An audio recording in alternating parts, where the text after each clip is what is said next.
You know you're on television. You don't know about television, do you? I want you to look pretty. That's it. Get your head up and hold it there now. Show them how you behave. That's a good one. That's a good one. Cuando Walt Disney tuvo la idea de crear el parque temático Disneyland en 1955, una de sus grandes interrogantes fue la de cómo hacer para que animales salvajes luzcan reales. La respuesta la encontró en los robots, mecanismos que con movimientos suaves y específicos cobraban vida, desbordando la emoción de los espectadores. This little gizmo here, kind of like a joystick on the old type airplanes, is what gives us a chance to program the birds. And as we work this and get all the little movements that we want in the bird out, we record it on the tape. And then from then on, the tape will do everything that we've done here.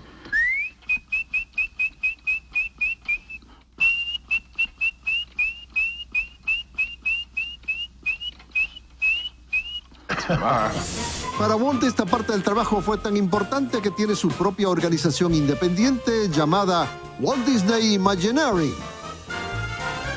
Este grupo tiene como meta principal desarrollar atracciones para los parques temáticos Disney. Entre sus múltiples trabajos se encuentra el desarrollo de Animatronics, así que a continuación uno de sus integrantes nos cuenta cómo hacen para dar vida a toda clase de personajes fantásticos. What do you do exactly in the park? I am a show mechanical engineer, so I work on linkage designs and mechanisms and really creating robotic characters and really bringing them to life in our parks. As I told you behind the scenes, on my first visit to Disneyland back in the 80s, the animatronics are kind of rusty, kind of, like, yeah. But now it's surprisingly smooth and natural and real. So how the technology now works? We make advances every year in motors and actuators and our software that we use to animate. We're advancing on many fronts. This is called the Hatbox Ghost. The Hatbox Ghost was a character in the Haunted Mansion in the 1960s. However, he disappeared. So we decided to bring him back to life for this event. This is one of our controllers, and we can show you. Here, if you look at his head. The destructor is made of what? I mean, mostly steel actuators and lots of hydraulic lines. And How many functions? Yeah. We have upwards of 30. The show that we programmed for Hatbox for this convention, it's kind of almost like a street performer. So when you walk in, you'll see him kind of in a pose, and then you might look away, and then you look again, and then he's back in another pose. Okay. Yeah, he moves when you don't expect him. Look at me. Yeah, he's looking at you. I think look at that. He's coming for you. I don't know. It's amazingly smooth. We've got a lot of proprietary software in here, and that's what we use to animate our figures. So this bird comes from Pirates of the Caribbean in Orlando, Florida, at our Magic Kingdom park. This is kind of interesting. This is a double joystick controller.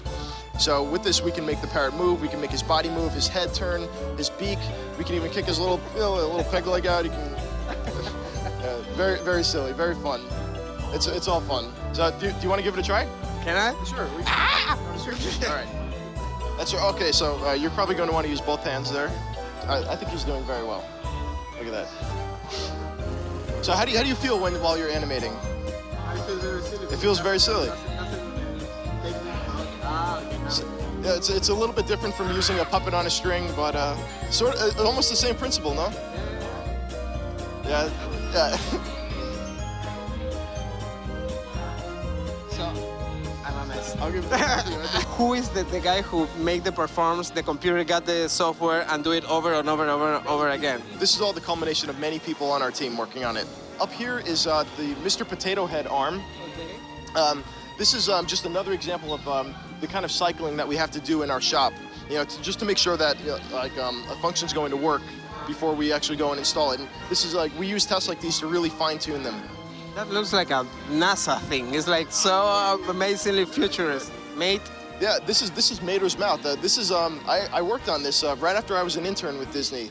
My team and I and lots of designers, engineers, and machinists and animators and surface developers all came together, and we had to make a mouth for this moving tow truck.